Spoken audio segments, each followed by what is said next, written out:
अस्सलाम वालेकुम स्टूडेंट्स, मैं हूं अब्दुल कुद्दूस बेग, आपका फिजिक्स टीचर। डियर स्टूडेंट्स, हम आज के लेक्चर में डिस्कस करेंगे चैप्टर नंबर 5 का second article which is angular velocity.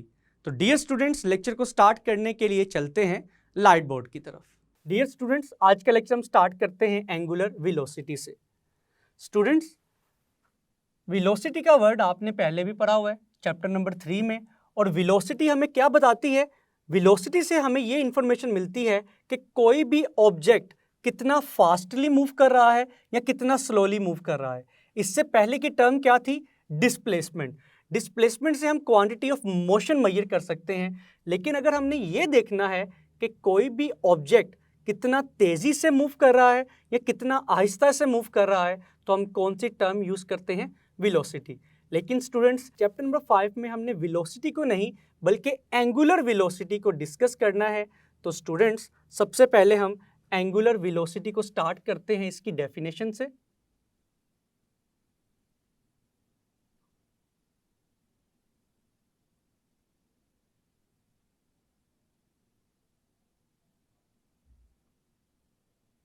Dear students, जैसे कि आपको मालूम है वेलोसिटी की डेफिनेशन क्या थी?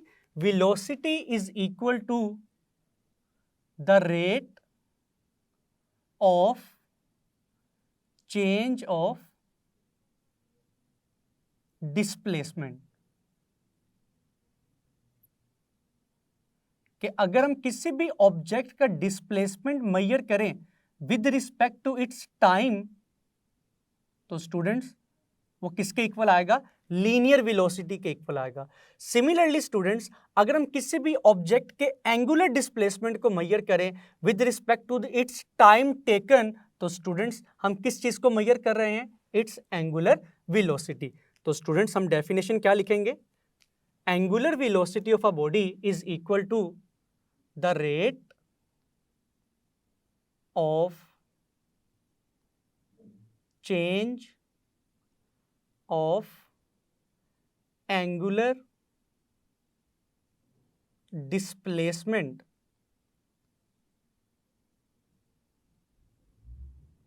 of a body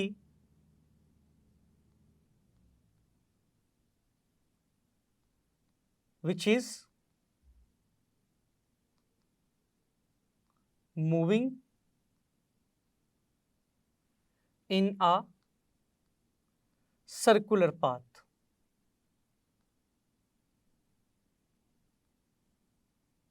तो students, this is the definition of angular velocity. Angular velocity को डिफाइन करने के बाद हम इसके फॉर्मूला को देखते हैं।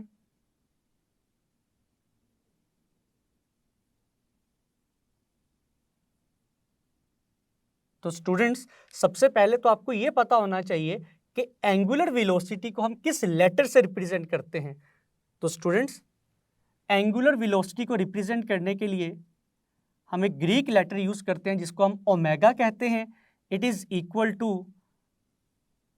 The rate of change of angular displacement. तो students, this is the formula for the angular velocity. Now students, angular velocity को डिफाइन करने के बाद हम डिस्कस करेंगे यूनिफॉर्म एंगुलर वेलोसिटी को, और इसके बाद हम देखेंगे नॉन यूनिफॉर्म एंगुलर वेलोसिटी को। तो स्टूडेंट्स, सबसे पहले हम एक एग्जांपल कंसीडर करते हैं।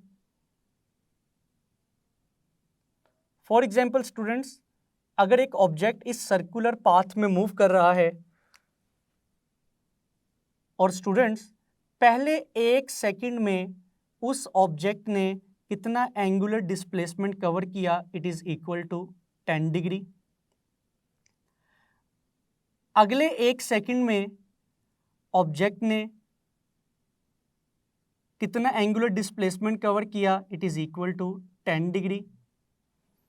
सिमिलरली अगले 1 सेकंड में ऑब्जेक्ट ने कितना एंगुलर डिस्प्लेसमेंट कवर किया? It is equal to 10 degree.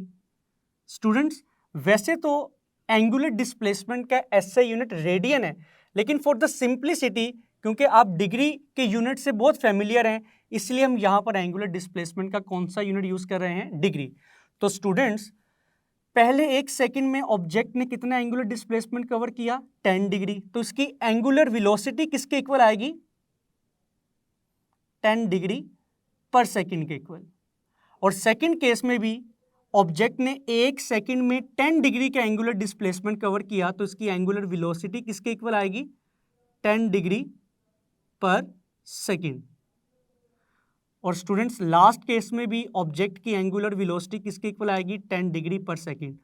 तो स्टूडेंट्स आप देख सकते हैं, if the body covers equal displacement in equal interval of time, तो स्टूडेंट्स ये किसकी डेफिनेशन थी, ये डेफिनेशन थी यूनिफॉर्म वेलोसिटी की। लेकिन हम यहां पर किसको कंसीडर कर रहे हैं, यूनिफॉर्म एंगुलर वेलोसिटी को। तो हम इसको डिफाइन करेंगे, if a body covers equal angular displacement in equal interval of time, तो स्टूडेंट्स उस ऑब्जेक्ट की एंगुलर वेलोसिटी क्या होगी, यूनिफॉर्म। तो हम लिखेंगे इसकी definition, if a body covers equal angular displacement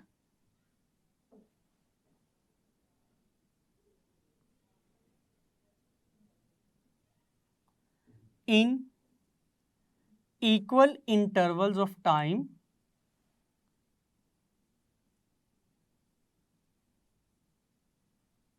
तो स्टूडेंट्स उस ऑब्जेक्ट की एंगुलर वेलोसिटी क्या होगी, uniform angular velocity.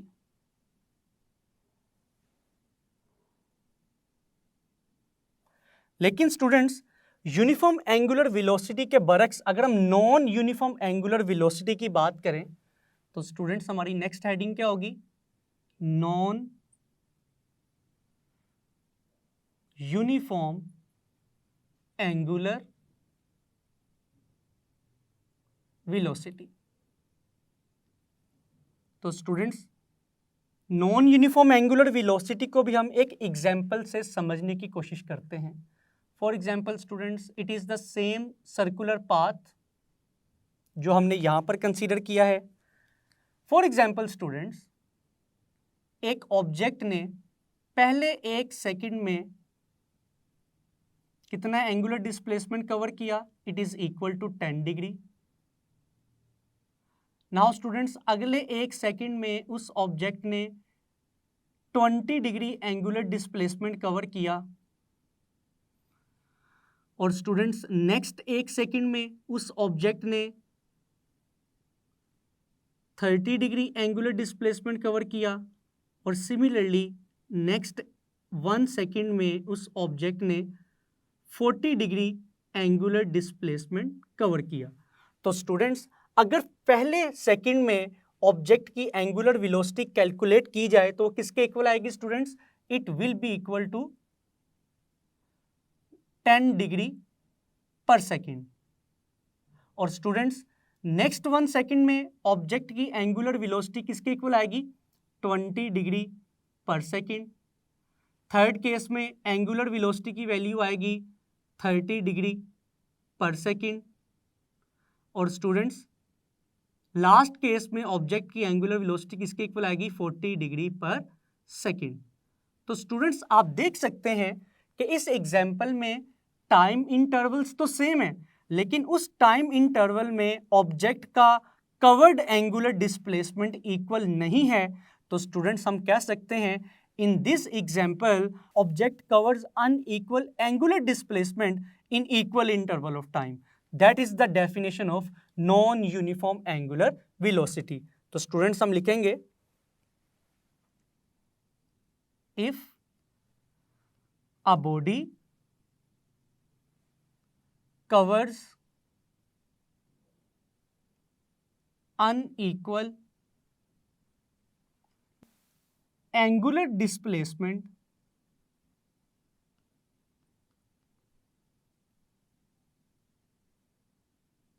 in equal intervals of time,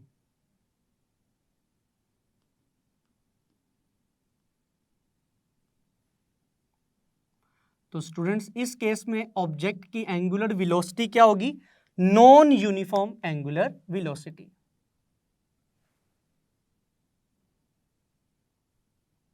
now students, non uniform angular velocity को डिफाइन करने के बाद अब हम डिस्कस करेंगे एवरेज एंगुलर वेलोसिटी को। तो स्टूडेंट्स सबसे पहले हम देखेंगे कि हमें एवरेज वैल्यू की ज़रूरत कब पेश आती है। फॉर एग्जाम्पल स्टूडेंट्स, हमें क्रिकेट की एक एग्जाम्पल कंसीडर करते हैं। एक बैट्समैन है जिसने अपने पहले मैच में 10 रन्स बनाए, सेकंड में 20, थर्ड में 30 और फोर्थ मैच में उसने 40 रन्स स्कोर किए। तो स्टूडेंट्स अगर उसकी एवरेज वैल्यू कैलकुलेट की जाए या उससे पूछा जाए या किसी से भी पूछा जाए कि ये बैट्समैन अपने मैच में एवरेज कितने रन स्कोर करता है, तो इसका आंसर क्या होगा? हम सबसे पहले इसकी एवरेज वैल्यू कैलकुलेट करेंगे, जिसके लिए हम इन रन्स को ऐड करेंगे और टोटल नंबर ऑफ मैचेस पे या वैल्यूज पे डिवाइड करेंगे। तो हमारा फाइनल आंसर किसके इक्वल आएगा? 25 के इक्वल। तो स्टूडेंट्स हमारा आंसर क्या होगा? अगर कोई हमसे पूछता है कि ये बैट्समैन अपने मैच में एवरेज कितने रन स्कोर करता है, तो हम कहेंगे 25 रन्स। तो आप देख सकते हैं कि 25 रन्स उस बैट्समैन ने किसी भी मैच में स्कोर नहीं किए, लेकिन उसके इन तमाम स्कोर्स की मदद से जो एवरेज वैल्यू हमने कैलकुलेट की है वो क्या है? 25। तो स्टूडेंट्स अगर हमारे पास डिफरेंट नंबर ऑफ वैल्यूज हो तो हमने उन डिफरेंट नंबर ऑफ वैल्यूज की मदद से एक सिंगल आंसर बताना हो तो हम क्या यूज करते हैं? एवरेज वैल्यू यूज करते हैं। तो स्टूडेंट्स इसीलिए हमारी नेक्स्ट हेडिंग क्या है? Average angular velocity. तो स्टूडेंट्स हम अगेन उसी कार के एग्जाम्पल को कंसीडर करते हैं कि एक कार है जिसने पहले 1 सेकंड में 10 डिग्री का एंगुलर डिस्प्लेसमेंट कवर किया, तो उसकी एंगुलर वेलोसिटी क्या थी? 10 डिग्री पर सेकंड। सिमिलरली अगर उसकी नेक्स्ट 1 सेकंड में एंगुलर वेलोसिटी की वैल्यू 20 डिग्री पर सेकंड है, नेक्स्ट 1 सेकंड में उसकी वैल्यू है 30 degree per second, next 1 second में उसकी एंगुलर वेलोसिटी की वैल्यू है 40 डिग्री पर सेकंड। तो स्टूडेंट्स अगर हम पूछें कि कार कितनी एवरेज एंगुलर वेलोसिटी से मूव कर रही है, तो हम क्या करेंगे? हम उसकी एंगुलर वेलोसिटीज की वैल्यूज को ऐड करेंगे, टोटल नंबर ऑफ वैल्यूज पे डिवाइड करेंगे, तो हमारा फाइनल आंसर क्या आएगा? 25 डिग्री पर सेकंड। तो स्टूडेंट्स हमने उसी मैच के एग्जाम्पल को इस कार के एग्जाम्पल में कन्वर्ट किया और हमने कोशिश की है कि वैल्यूज क्या हो? सेम हो। तो स्टूडेंट्स आप देख सकते हैं कि कार कितनी एवरेज एंगुलर वेलोसिटी से मूव कर रही है, दैट इज 25 डिग्री पर सेकेंड। तो स्टूडेंट्स एवरेज वैल्यू कैलकुलेट करने के लिए हमने क्या किया? हमने कार के टोटल एंगुलर डिस्प्लेसमेंट को टोटल टाइम के साथ डिवाइड कर दिया, बिकॉज टोटल टाइम कितना था? 1 second plus 1 second plus 1 second plus 1 second. तो फाइनल आंसर क्या आएगा? 4 सेकेंड्स। तो स्टूडेंट्स एवरेज एंगुलर वेलोसिटी की डेफिनेशन हम क्या लिखेंगे? It is defined as the ratio of total angular displacement to the total time taken by the object।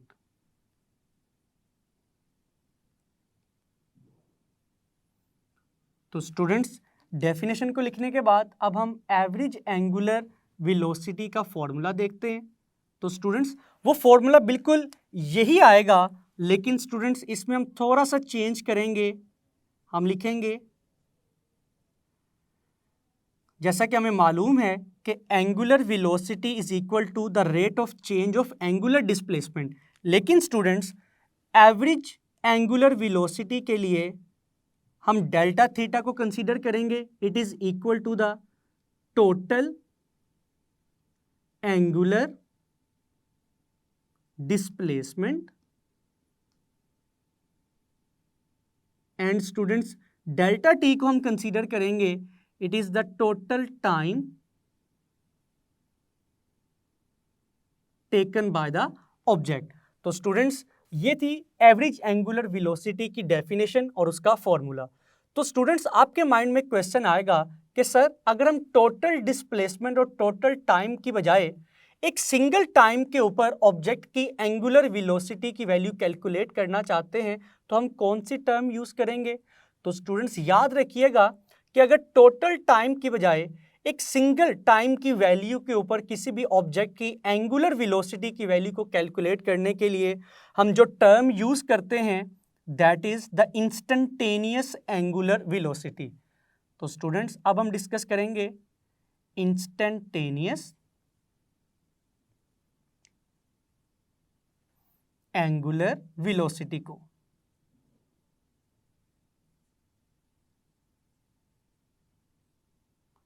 तो students याद रखिएगा द वर्ड इंस्टेंटेनियस का मतलब है वक्त का कोई भी लम्हा। तो हम इंग्लिश में लिखेंगे at any instant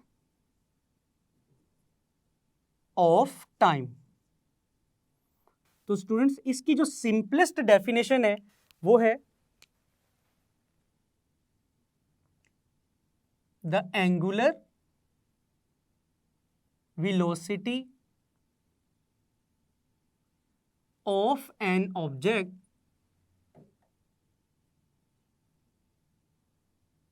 at any instant of time, at any instant of time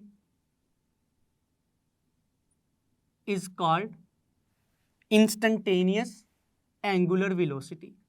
लेकिन स्टूडेंट्स बुक के अंदर जो डेफिनेशन लिखी हुई है अब हम वो डिस्कस करते हैं।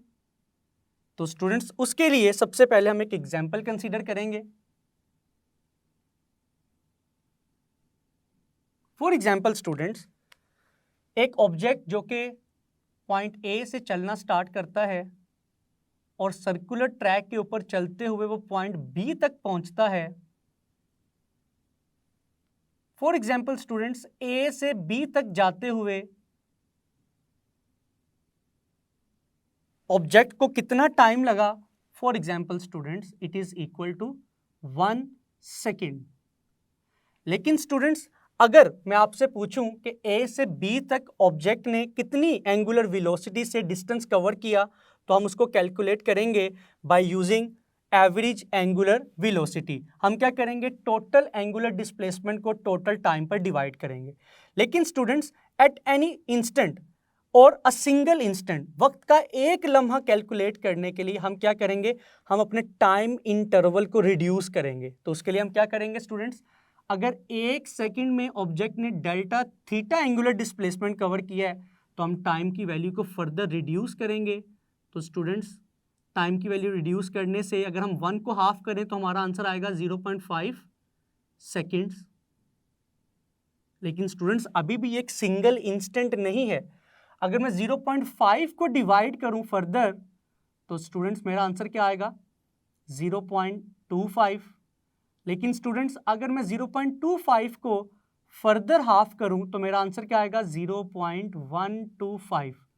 तो स्टूडेंट्स अगर हम टाइम की वैल्यू बहुत ही स्मॉल कर दें तो स्टूडेंट्स हम एक सिंगल इंस्टेंट के ऊपर एंगुलर वेलोसिटी की वैल्यू को कैलकुलेट कर सकते हैं। उसके लिए होगा क्या कि पॉइंट ए तो यही रहेगा लेकिन पॉइंट बी पॉइंट ए के बिल्कुल ही करीब मौजूद होगा। तो स्टूडेंट्स हम किस तरह से इंस्टेंटेनियस एंगुलर वेलोसिटी को डिफाइन कर सकते हैं? हम लिखेंगे the limiting value of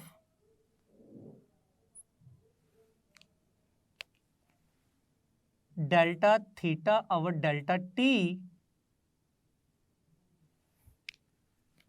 where the time interval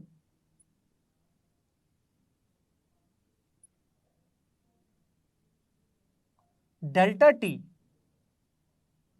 approaches to zero. Students, approaches to zero का मतलब है कि हमारा टाइम इंटरवल इतना स्मॉल है कि वो जीरो को अप्रोच कर रहा है, मींस उसकी वैल्यू नियरली जीरो के इक्वल है। तो स्टूडेंट, जब हमारा टाइम इंटरवल बहुत ही स्मॉल होगा तो एक सिंगल टाइम इंटरवल पर, एक सिंगल टाइम की वैल्यू पर एंगुलर वेलोसिटी की वैल्यू को हम क्या कहते हैं? Instantaneous angular velocity. तो स्टूडेंट्स, ये थी इंस्टेंटेनियस एंगुलर वेलोसिटी की definition. Now students, angular velocities की डिफरेंट टाइप्स को डिस्कस करने के बाद अब हम एंगुलर वेलोसिटी के यूनिट्स की बात करते हैं। तो स्टूडेंट्स, याद रखिएगा, एंगुलर वेलोसिटी का ऐसा यूनिट है रेडियन पर सेकेंड। लेकिन स्टूडेंट्स, जिस तरह से हम एंगुलर डिस्प्लेसमेंट को डिग्री में भी मेजर कर सकते हैं, रेवोल्यूशन में भी मेजर कर सकते हैं, तो स्टूडेंट्स सिमिलरली एंगुलर वेलोसिटी को मेजर करने के लिए हम रेवोल्यूशन पर मिनट का यूनिट भी यूज करते हैं और डिग्री पर मिनट का यूनिट भी यूज किया जा सकता है। नाउ स्टूडेंट्स, यूनिट को डिफाइन करने के बाद अगर हम डायमेंशन की बात करें कि एंगुलर वेलोसिटी की डायमेंशंस क्या होती हैं, तो स्टूडेंट्स, जैसा कि हमें मालूम है angular velocity is equal to delta theta व डेल्टा टी, और हमने अपने प्रीवियस लेक्चर में ये चीज़ देखी थी कि angular displacement is a dimensionless quantity. तो इट मीन्स दैट न्यूमरेटर में मौजूद वैल्यू की कोई डायमेंशन नहीं है, उसकी जगह हम 1 लिखेंगे। लेकिन टाइम की डायमेंशन क्या होती है स्टूडेंट्स? टी। तो स्टूडेंट्स फाइनली एंगुलर वेलोसिटी की डायमेंशंस किसके इक्वल आएंगी? टी इनवर्स के इक्वल।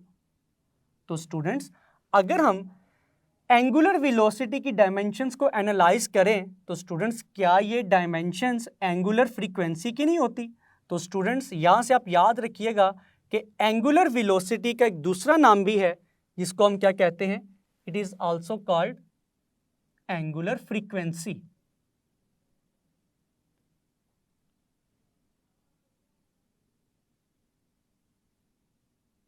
तो स्टूडेंट्स, हम ओमेगा को एंगुलर वेलोसिटी को रिप्रेजेंट करने के लिए भी यूज करते हैं और एंगुलर फ्रीक्वेंसी को भी रिप्रेजेंट करने के लिए यूज करते हैं। नाउ स्टूडेंट्स, अब अगर हम एंगुलर वेलोसिटी की नेचर की बात करें कि क्या ये एक वेक्टर क्वांटिटी है या स्केलर क्वांटिटी है, तो स्टूडेंट्स याद रखिएगा एंगुलर डिस्प्लेसमेंट की तरह एंगुलर वेलोसिटी एक वेक्टर क्वांटिटी है, लेकिन स्टूडेंट्स कंडीशन क्या है?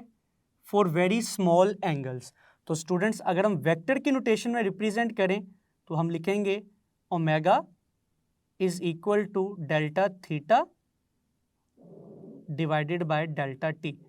तो स्टूडेंट्स, अगर एंगुलर वेलोसिटी एक वेक्टर क्वांटिटी है तो इसकी डायरेक्शन हम किस तरह से फाइंड कर सकते हैं? तो हम लिखेंगे how can we find the direction of angular velocity. तो स्टूडेंट्स याद रखिएगा एंगुलर डिस्प्लेसमेंट ही की तरह हम एंगुलर वेलोसिटी की डायरेक्शन फाइंड करते हैं by using right hand grip rule, जिसको हम राइट हैंड रूल भी कहते हैं और स्क्रू रूल भी कहते हैं। तो स्टूडेंट्स, हम किस तरह से एंगुलर वेलोसिटी की डायरेक्शन फाइंड कर सकते हैं? तो सेम स्टूडेंट्स, हम अपने राइट हैंड की फिंगर्स को कर्ल करेंगे in the direction of rotation of the body. अगर बॉडी क्लॉकवाइज डायरेक्शन में रोटेट कर रही है तो हमारी कर्लिंग फिंगर्स क्लॉकवाइज डायरेक्शन में होनी चाहिए। अगर वो एंटी क्लॉकवाइज डायरेक्शन में रोटेट कर रही है तो हमारी curling fingers anti clockwise direction में होनी चाहिए। देन स्टूडेंट्स, जब हम अपनी कर्लिंग फिंगर्स को डायरेक्शन ऑफ रोटेशन की तरफ रोटेट करेंगे then the thumb of your right hand shows the direction of angular velocity. तो स्टूडेंट्स, फॉर एग्जांपल, अगर हम एक प्लेन ऑफ रोटेशन कंसीडर करें क्लॉकवाइज और एंटी क्लॉकवाइज, तो स्टूडेंट्स एंगुलर वेलोसिटी की डायरेक्शन उस प्लेन ऑफ रोटेशन के हमेशा परपेंडिकुलर होती है। तो स्टूडेंट्स, हम यहां पर लिखेंगे कि how can we find the direction of angular velocity, तो इसका जवाब क्या होगा, by using right hand grip rule, जिसका दूसरा नाम क्या है,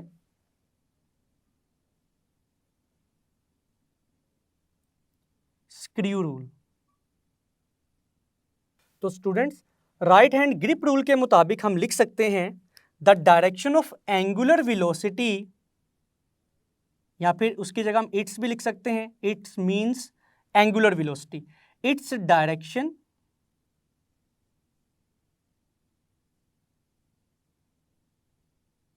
is along the direction of rotation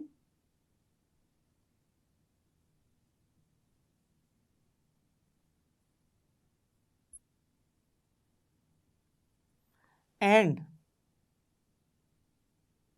it is perpendicular, जिसके लिए हम ये सिंबल यूज कर सकते हैं, and it is perpendicular to the plane of rotation।